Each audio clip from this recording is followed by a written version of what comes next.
Hello everyone, my name is Sweety Badhalia and welcome to SB Academy classes।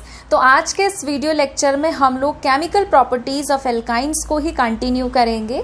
आज के इस video lecture में हम लोग क्या डिस्कस करेंगे, oxidation of alkynes. Last video lecture में हम लोगों ने एडिशन रिएक्शंस ऑफ एल्काइंस को खत्म किया था। तो जब हम बात करते हैं ऑक्सीडेशन की, ऑक्सीडेशन से आप क्या समझते हैं? ऑक्सीडेशन दो तरीके से स्टडी किया जाता है। एक तो ऑक्सीडेशन होता है कि जब हम किसी चीज़ का कंबशन कर रहे हैं, ठीक है, और दूसरा ऑक्सीडेशन ये होता है कि जब हम उसके अंदर कोई ऑक्सीडाइजिंग एजेंट डालते हैं तो ऑक्सीडाइजिंग एजेंट की मदद से कैसे स्पीशीज अपने आप को ऑक्सीडाइज करके किसी अलग फॉर्म में चेंज कर सकती हैं, ठीक है। तो जब हम बात करते हैं कंबशन की, कंबशन में मैंने आपको कहा था कि ये बहुत ही इजी रिएक्शन होती है, चाहे आपके पास सिंगल बॉन्ड हो, डबल बॉन्ड हो, ट्रिपल बॉन्ड हो या बेंजीन का कोई कंपाउंड हो।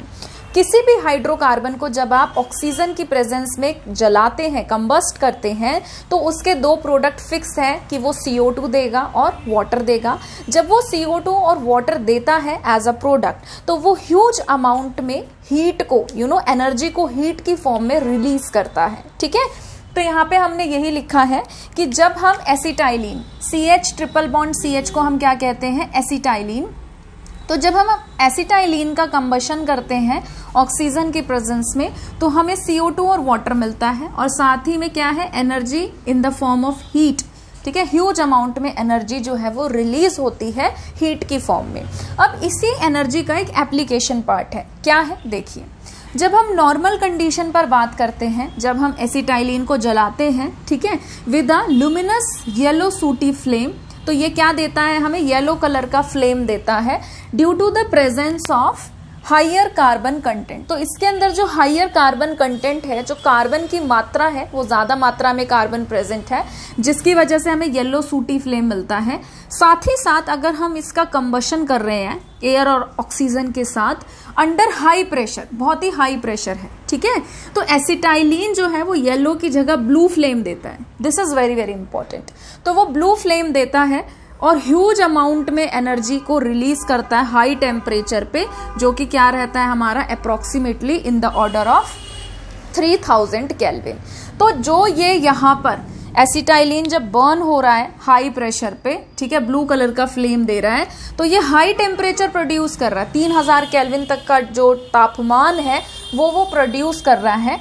तो इसी टेम्परेचर को, हीट को हम लोग यूज करते हैं, ठीक है, ड्यूरिंग जो जनरेट हो रही है during the combustion of acetylene, इसको हम यूज करते हैं किसमें, फॉर वेल्डिंग पर्पस। आपने देखा होगा कि जब कभी वेल्डिंग की जाती है ना, तो जो वो हाथ में लेके रखते हैं वेल्डिंग के लिए, आपने देखा होगा उसमें आग निकलती है। तो क्या होता है एक्चुअली में, एसिटाइलिन जो है वो हाई प्रेशर पे बर्न किया जाता है, तो वो ब्लू फ्लेम जनरेट करता है जिसमें बहुत हाई टेम्परेचर निकलता है 3000 केल्विन तक, ठीक है। तो यहाँ पे जो टेम्परेचर निकल रहा है 3000 केल्विन तक के तापमान की जो हीट निकल रही है, उस हीट से हम मेटल को मेल्ट करने के लिए, वेल्डिंग पर्पस के लिए हम लोग यूज करते हैं। तो यहाँ पे यही बताया गया है कि जब हम एसिटाइलिन का कंबशन कर रहे हैं, उस दौरान जो हीट प्रोड्यूस हो रही है बहुत ही हाई टेम्परेचर वाली, उसको हम वेल्डिंग पर्पस के लिए यूज करते हैं in the form of oxy acetylene flame, ठीक है। ऑक्सी मीन्स ऑक्सीजन, एसिटाइलिन मतलब CH triple bond CH and flame मतलब आग। क्लियर है? आगे बढ़ते हैं। Oxidation with alkaline potassium permanganate. Potassium permanganate हम KMnO4 को कहते हैं, जो कि बहुत ही स्ट्रॉन्ग ऑक्सीडाइजिंग एजेंट होता है। इसको हम दो तरीके से यूज कर सकते हैं। कैसे कैसे यूज कर सकते हैं इसे हम? एक तो हम इसे डाइल्यूट कोल्ड की फॉर्म में यूज कर सकते हैं और एक हम इसे हॉट KMnO4 की फॉर्म में यूज कर सकते हैं, मतलब ठंडा और गर्म, ठीक है, डाइल्यूट एंड कॉन्सेंट्रेटेड। तो इनसे फर्क पड़ जाता है, इनसे ना प्रोडक्ट चेंज हो जाते हैं। तो सबसे पहले हम डिस्कस करेंगे किसका, डाइल्यूट कोल्ड KMnO4 सोल्यूशन। अगर हमारा KMnO4 डाइल्यूटेड है, मतलब ज्यादा कॉन्सेंट्रेटेड नहीं है, उसके अंदर हमने पानी मिला रखा है और कोल्ड कंडीशन में है, ठंडा है, गर्म नहीं है, तो क्या होता है कि जो कार्बन जिस पे ट्रिपल बॉन्ड है, अगर उस कार्बन पर H है, तो ये ऑक्सीडाइज्ड होगा किसमें, कार्बोक्सिलिक एसिड में। किसमें ऑक्सीडाइज्ड होगा? कार्बोक्सिलिक एसिड में। और अगर वो ट्रिपल बॉन्ड टूट रहा है जिसके कार्बन पर एल्काइल ग्रुप लगा हुआ है, तो वो अपने आप को ऑक्सीडाइज करेगा किसमें? कीटोन में। क्लियर है ये बात? अब यहां पर देखिए, जो हमारे पास एल्कलाइन KMnO4 होता है उसे हम बोलते हैं बेयर्स रिएजेंट। क्या कहते हैं इसे? इसे हम बोलते हैं बेयर्स रिएजेंट। आप सभी को पता है कि जो KMnO4 है, पोटेशियम परमैंगनेट, ये पिंक कलर का होता है ना? आप अगर इसको कभी ब्यूरेट के अंदर देखेंगे तो आपको ये पर्पल कलर का दिखाई देगा, वॉयलेट कलर का। उसका रीजन क्या है? वही पिंक कलर इंटेंसिफाई होके, डार्क होके हमें वॉयलेट कलर, पर्पल कलर का दिखाई देता है। तो देखिए यहाँ पे एल्कलाइन KMnO4, ये पेपर में 1 मार्क्स में आ जाता है कि एल्कलाइन KMnO4 हम किसे कहते हैं, तो आपको पता होना चाहिए वो हमारा मतलब बेयर्स रिएजेंट हम किसे कहते हैं, तो वो हमारा एल्कलाइन KMnO4 होता है। जब मैं ऑक्सीडेशन करने के लिए ऑक्सीडाइजिंग एजेंट को डालूंगी, ठीक है, तो क्या होगा? अब देखिए यहाँ पे कार्बन है CH3 कार्बन। आपको मैंने क्या बताया कि अगर ऐसा ट्रिपल बॉन्ड टूट रहा है जिसपे R ग्रुप लगा हुआ है, तो R को तो आप ऐसे ही लिख दीजिए, ये वाला कार्बन किस में चेंज हो जाएगा? कीटोन में। ठीक, उसके बाद अगर ऐसे ट्रिपल बॉन्ड को तोड़ रहे हो जिस कार्बन पे H है, तो वो किस में चेंज हो जाएगा? कार्बोक्सिलिक में। तो मैं इस ट्रिपल बॉन्ड को तोड़ रही हूं, ये कार्बन किस में चेंज हो जाएगा? कार्बोक्सिलिक में। तो हमें ये प्रोडक्ट मिलेगा। क्लियर है? ये प्रोडक्ट हमें मिलेगा।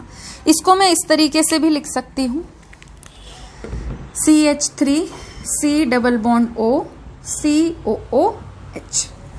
अब इस कंपाउंड के अंदर 2 फंक्शनल ग्रुप आ गए, एक आ गया कीटोन और एक आ गया कार्बोक्सिलिक एसिड। तो जब भी हम नेमिंग करते हैं, मैंने आपको GOC में ऑर्गेनिक के पहले चैप्टर में पढ़ाया भी था कि जब हमारे पास 2 फंक्शनल ग्रुप आ जाते हैं तो हम प्रायोरिटी ऑर्डर देखते हैं। तो प्रायोरिटी ऑर्डर में कार्बोक्सिलिक ग्रुप और कीटोन में से किसको प्रायोरिटी मिलेगी? कार्बोक्सिलिक को। तो 1 2 3। अब ये तो हमारा प्रिंसिपल ग्रुप हो गया कार्बोक्सिलिक एसिड, इसके लिए सफिक्स लगेगा ओइक एसिड। कीटोन के लिए हम लगाएंगे प्रीफिक्स। तो कीटोन के लिए प्रीफिक्स लगता है या तो कीटो या फिर ऑक्सो, आपकी जो इच्छा हो आप वो यूज कर सकते हैं। तो मैं इसको लिख रही हूं क्या? 2 ऑक्सो या 2 कीटो। कितने कार्बन है? 3। तो प्रॉप, 3 कार्बन के लिए वर्ड यूज करेंगे, word root prop. Single bond के लिए यूज करेंगे एन, और कार्बोक्सिलिक के लिए यूज किया जाएगा ओइक एसिड। क्लियर है? आगे बढ़ते हैं। अब देखिए यहाँ पे मुझे इस ट्रिपल बॉन्ड को तोड़ना है। तो जब कार्बन पे कोई एल्काइल ग्रुप होता है तो वो किस में चेंज होता है? कीटोन में। तो ये बन जाएगा CH3 C double bond O। ठीक, ये भी CH3 C double bond O। इसकी नेमिंग करेंगे, तो जब इसकी नेमिंग करेंगे, लॉन्गेस्ट चेन हमारी ये बन गई 1 2 3 4। 4 कार्बन के लिए यूज करेंगे ब्यूट। कार्बन कार्बन के बीच में सिंगल बॉन्ड है, इसके लिए यूज करेंगे एन। अब सेकंड पे कीटोन है, थर्ड पे कीटोन है, 2 बार कीटोन है तो डाई, और कीटोन के लिए सफिक्स यूज करेंगे ओन।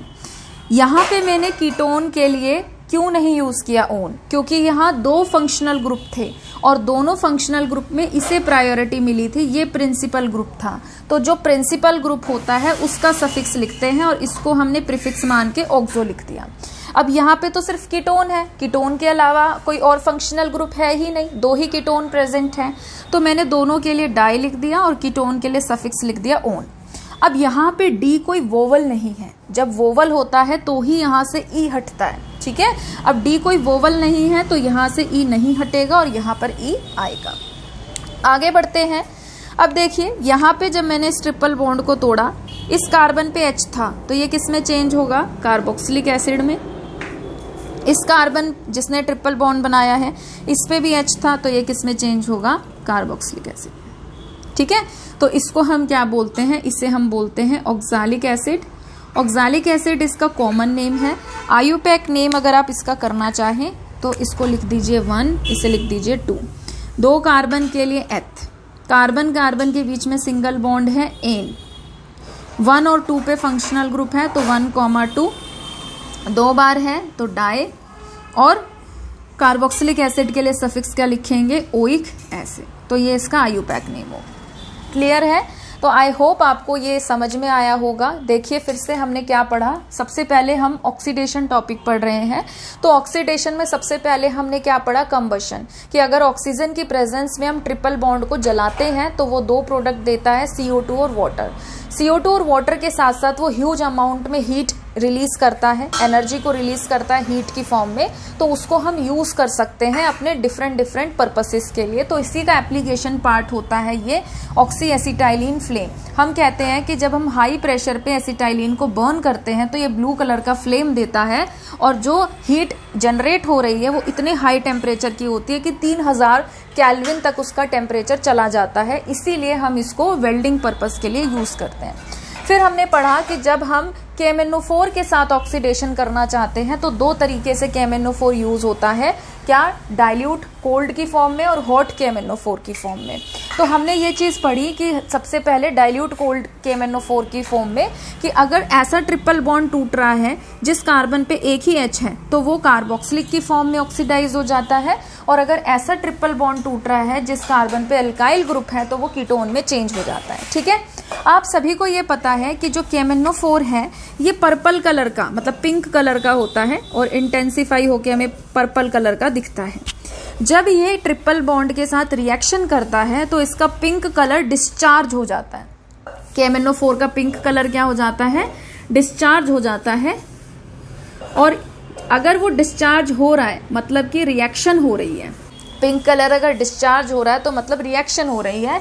तो इसी टेस्ट को हम ट्रिपल बॉन्ड की आइडेंटिफिकेशन के लिए भी यूज करते हैं। मान लीजिए मेरे को किसी ने कोई कंपाउंड दे दिया और कहा कि पता लगाओ कि इसमें अनसैचुरेशन प्रेजेंट है कि नहीं है, ठीक है, डबल बॉन्ड या ट्रिपल बॉन्ड प्रेजेंट है कि नहीं है। तो मैं KMnO4 के साथ रिएक्शन करा के देखूंगी। अगर KMnO4 का पिंक कलर चला गया, डिस्चार्ज हो गया, तो मैं कहूंगी कि जो भी मेरे पास सैंपल है उसमें अनसैचुरेशन प्रेजेंट है, यानी कि डबल और ट्रिपल बॉन्ड प्रेजेंट है। ठीक है, तो इसे हम टेस्ट फॉर अनसैचुरेशन के लिए भी यूज करते हैं। ठीक है, ठीक है, चलिए वीडियो को पॉज करके इसे नोट करिए। ठीक है, चलिए आगे बढ़ते हैं। अब हम लोग पढ़ेंगे कि अगर हम हॉट KMnO4 को यूज करें तो क्या होता है। देखिए KMnO4 ना अपने आप में ही एक बहुत ही स्ट्रॉन्ग ऑक्सीडाइजिंग एजेंट होता है, और अगर हम इसको जब हम इसको कोल्ड कंडीशन में यूज कर रहे थे तो ही ये क्या कर रहा था, ट्रिपल बॉन्ड को चेंज कर दे रहा था और कंपाउंड को कार्बोक्सिलिक एसिड ऑक्सीडाइज करके कार्बोक्सिलिक एसिड या कीटोन में चेंज कर रहा था। अब अगर सोचो उसी ऑक्सीडेशन जो KMnO4 ऑक्सीडेशन कर रहा है, अगर उसी की पावर को हम बढ़ा दें, कैसे बढ़ा दें, टेम्परेचर और दे दें, हॉट कंडीशंस में और यूज करने लग जाए, तो क्या होगा कि जो वो ट्रिपल बॉन्ड है ना वो कंप्लीटली टूट जाएगा। ठीक है, तो जब हम हॉट KMnO4 को यूज करते हैं तो वो और भी ज्यादा स्ट्रॉन्ग ऑक्सीडाइजिंग एजेंट हो जाता है। मतलब यहाँ पे टेम्परेचर काफी रोल प्ले कर रहा है बॉन्ड को तुड़वाने में पूरे तरीके से। ठीक है, तो ट्रिपल बॉन्ड कंप्लीटली टूट जाएगा। अगर हमारे पास कार्बन पे H है तो CO2 और वाटर मिलेगा, और अगर हमारे पास कार्बन पर R ग्रुप है तो कार्बोक्सिलिक ग्रुप मिलेगा। ठीक है, अब देखो इसको, देखो ट्रिपल बॉन्ड को तोड़ा। ठीक है, इस कार्बन पे H था, CO2 एंड वाटर मिलेगा, यहाँ पे भी क्या होगा, CO2 एंड वाटर मिलेगा, तो ये 2 टाइम्स मिलेगा। क्लियर है ये बात। अब देखिए इसको तोड़ रहे हैं, ये क्या देगा, CH3 को ऐसे ही लिख दो, ये किस में चेंज हो जाएगा, कार्बोक्सिलिक एसिड में, ये किस में चेंज हो जाएगा, CO2 में और वाटर में। कई बुक्स में ना वाटर लिखा नहीं होता, सिर्फ CO2 लिखा होता है, तो उससे क्या इतना फर्क नहीं पड़ता। इसको तोड़ दीजिए, ये क्या बनाएगा, CH3 CH2 COOH, ये क्या बनाएगा, CO2 एंड वाटर। ठीक है, इसको तोड़ दीजिए, ये क्या बनाएगा, CH3 COOH, ये क्या बनाएगा, CH3 COOH, तो ये हो गया ट्वाइस। क्लियर है, इजी सी रिएक्शन है। आपको बस ये देखना है कि कार्बन के साथ क्या जुड़ा हुआ है। अगर कार्बन के साथ H है और हॉट KMnO4 है, पूरे तरीके से तोड़ दो CO2 और वाटर, और अगर R ग्रुप है तो कार्बोक्सिलिक एसिड। ठीक है, वीडियो को पॉज करके इसे नोट करिए प्लीज। ठीक है, चलिए आगे बढ़ते हैं। अब हम लोगों ने क्या किया, कंबशन पढ़ लिया। ऑक्सीडेशन में हमने KMnO4 के साथ एक्शन पढ़ लिया कि अगर हम डाइल्यूट कोल्ड KMnO4 लेते हैं तो क्या प्रोडक्ट बनेगा, अगर हम हॉट KMnO4 लेते हैं तो क्या प्रोडक्ट बनेगा। अब हम लोग थर्ड पार्ट की तरफ प्रोसीड करेंगे जिसका नाम होता है ओजोनोलाइसिस। ओजोनोलाइसिस जब भी किया जाता है तो वो ओजोन के साथ ऑक्सीडेशन किया जाता है। डबल बॉन्ड का भी हम ऑक्सीडेशन कर सकते हैं ओजोन के साथ, और ट्रिपल बॉन्ड का भी हम ओजोनोलाइसिस कर सकते हैं, ऑक्सीडेशन कर सकते हैं ओजोन के साथ। ठीक है, तो चलिए शुरू करेंगे। मैं चाहूंगी कि आप एक बार कॉपी पेन सब साइड में रख के ध्यान से मेरी बात को सुनिए। अगर आप एक रिएक्शन को ढंग से समझ लेंगे, आप हर रिएक्शन फिर खुद से कर सकते हैं। ठीक है, तो बजाय चीज़ों को रटने के आप समझिए कि मैं आपको क्या बताने की कोशिश कर रही हूँ। बहुत सिंपल सी रिएक्शन है और इम्पॉर्टेंट है, आपको पेपर में मिलेगी, कंफर्म मिलेगी। अब हो सकता है आपका टीचर डबल बॉन्ड के लिए पूछ ले, हो सकता है ट्रिपल बॉन्ड के लिए पूछ ले, पर पूछेंगे ज़रूर। ठीक है, ओजोनोलाइसिस पे क्वेश्चन ज़रूर आता है। जब भी ओजोन हो, जहाँ कहीं पे भी डबल बॉन्ड हो, जहाँ कहीं पे भी ट्रिपल बॉन्ड हो, ओजोन डबल या ट्रिपल बॉन्ड पे जाके जुड़ जाता है। ध्यान से देखिएगा, जैसे कि मान लीजिए मैं अभी यहाँ से ना कुछ लिख के मिटाऊंगी भी, तो आप पहले सुनिए ध्यान से।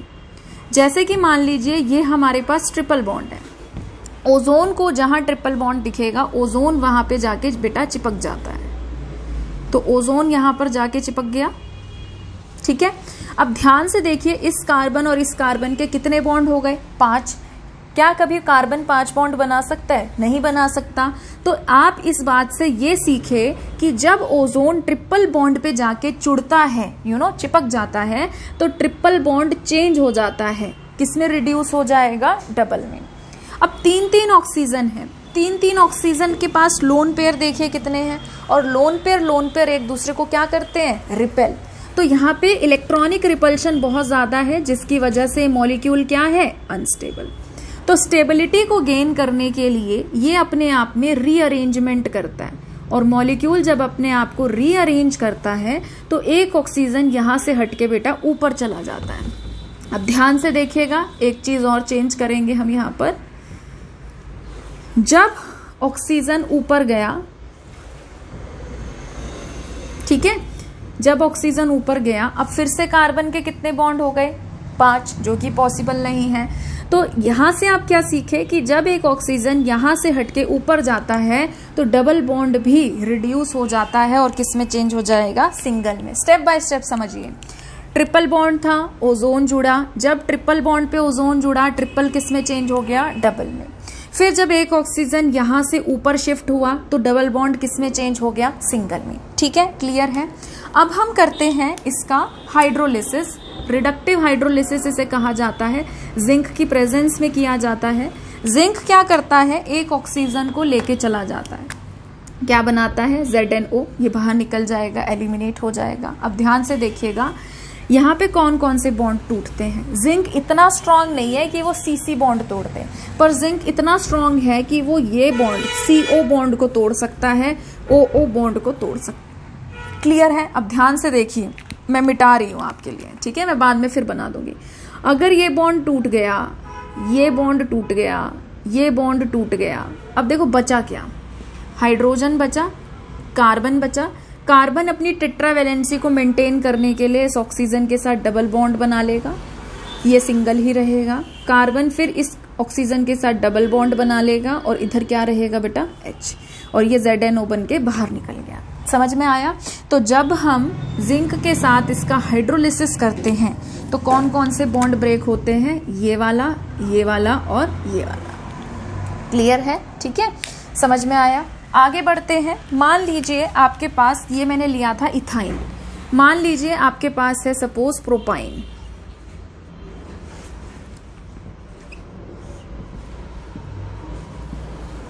ओजोन को ऐड करिए, अब अपना कॉन्सेप्ट लगाओ, ओजोन को ऐड करेंगे, ओजोन कहाँ जाके चिपकेगा, ट्रिपल पे, और ट्रिपल किस में चेंज हो जाएगा, डबल में। तो मैं अब डायरेक्ट लिख रही हूँ, CH3 carbon double bond CHO O।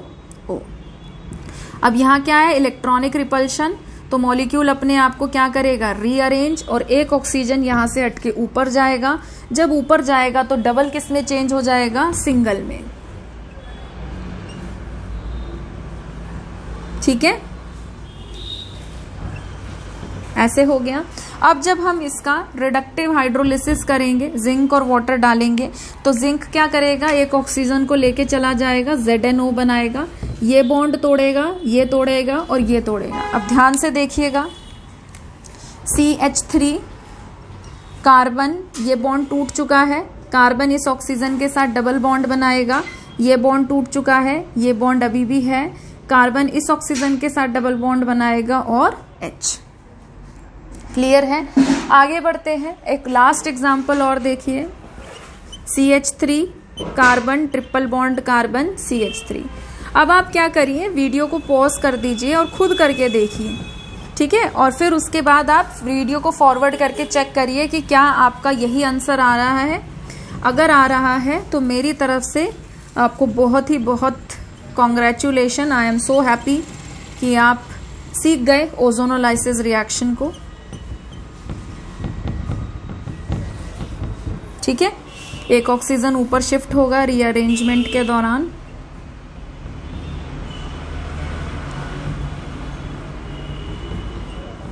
Reductive hydrolysis करेंगे तो ये बॉन्ड टूटेगा, ये टूटेगा और ये टूटेगा।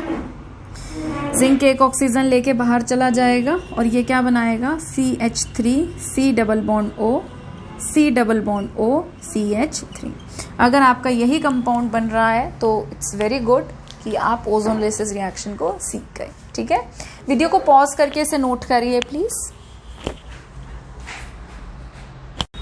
ठीक है, चलिए आगे बढ़ते हैं। अब हम लोग प्रोसीड करेंगे किसकी तरफ, पॉलीमराइजेशन रिएक्शन की तरफ।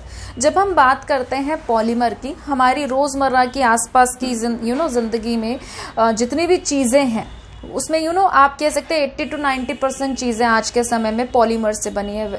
अब वो चाहे टायर हो किसी भी चीज का, कपड़े हो, आपकी कुर्सी हो, बाल्टी हो, मार्कर हो, ठीक है, पेन हो, तो हर चीज आज के समय पे, वायर वगैरह हो गया, ये सब पॉलीमर से बने हैं। तो हम क्या करते हैं, छोटे छोटे कंपाउंड जिन्हें हम मोनोमर कहते हैं, इनको हम बहुत ही सैकड़ों संख्या में, हजारों लाखों सैकड़ों की संख्या में लेके बहुत ही high temperature high pressure catalyst की प्रेजेंस में जोड़ देते हैं।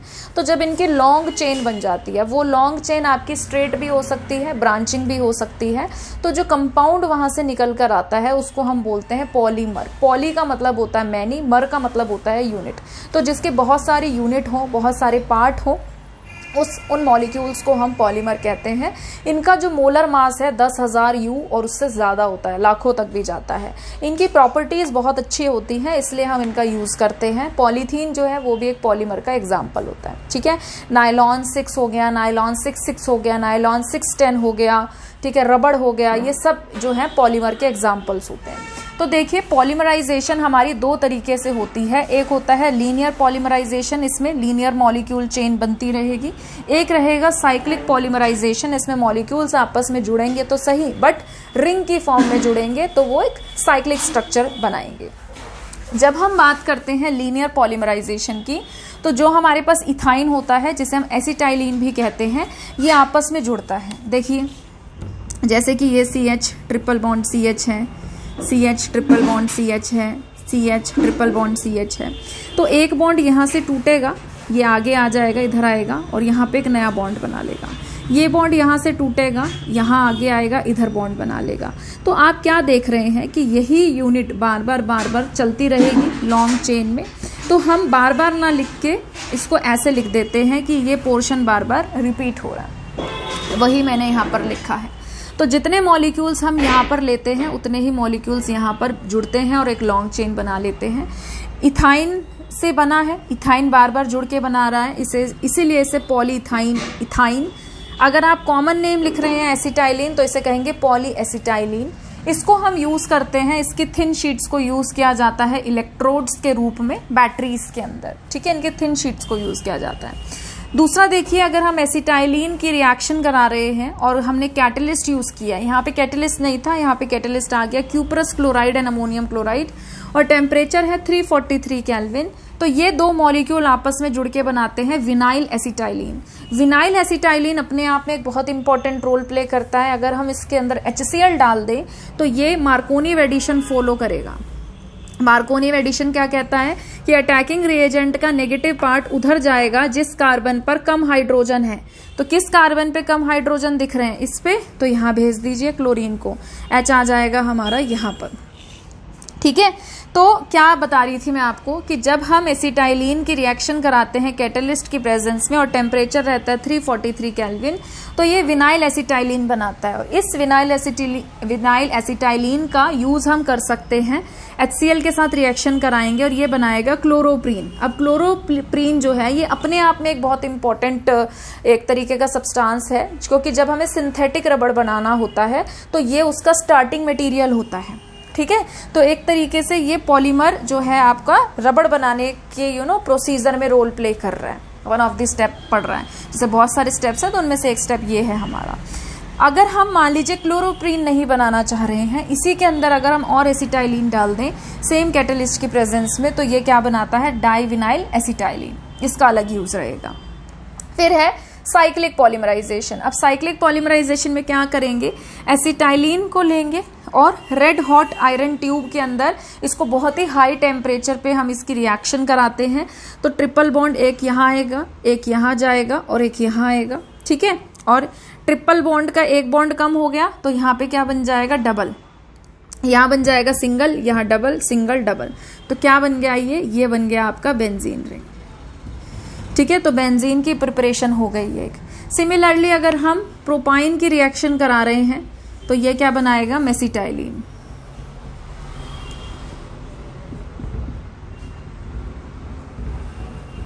इस तरीके से। ठीक है, अगर बाय चांस मान लीजिए हम यूज कर रहे हैं एसिटाइलिन और कैटलिस्ट है हमारे पास निकल साइनाइड, हाई प्रेशर ले रहे हैं, तो ये बनाएगा 8 कार्बन की रिंग और हमारे पास क्या कंपाउंड बनेगा, हमारे पास बनेगा ये कंपाउंड।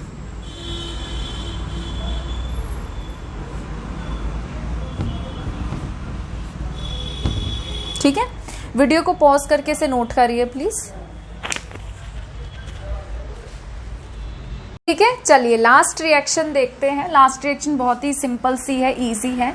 Isomerisation of alkynes. आपको पता है आइसोमर्स हमारे वो कंपाउंड होते हैं जिनका मॉलिक्यूलर फॉर्मूला सेम रहता है, बस स्ट्रक्चर उनके अलग अलग होते हैं। तो जैसे मान लीजिए हमने कोई ट्रिपल बॉन्ड लिया और अगर उसे हम सोडामाइड के साथ रिएक्ट करा रहे हैं in the presence of inert solvent, तो वो क्या करता है, ट्रिपल बॉन्ड पोजीशन चेंज कर लेगा। जैसे यहाँ पे आप देख सकते हैं 2 और 3 के बीच में है, यहाँ पे आ गया 1 और 2 के बीच में।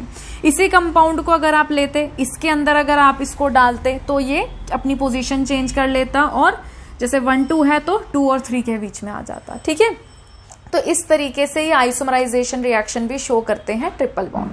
तो अब हमने ट्रिपल बॉन्ड पूरा खत्म कर लिया है, एल्काइंस हमारा खत्म हो गया है। तो हमने हाइड्रोकार्बन का part 1 alkane, part 2 alkyne and part 3 alkynes finish कर लिया है। अब हमारा इस चैप्टर का 4th पार्ट रहेगा जो कि रहेगा एरोमेटिक हाइड्रोकार्बन, जिसे हम नेक्स्ट वीडियो लेक्चर से स्टार्ट करेंगे। तो आज के लिए इतना ही, और अगर आपको आज का वीडियो पसंद आया है तो प्लीज़ इसे लाइक करिए, शेयर करिए, चैनल को सब्सक्राइब करिए। जल्दी मिलेंगे एक नई वीडियो के साथ। अपना ध्यान रखिए। Thank you.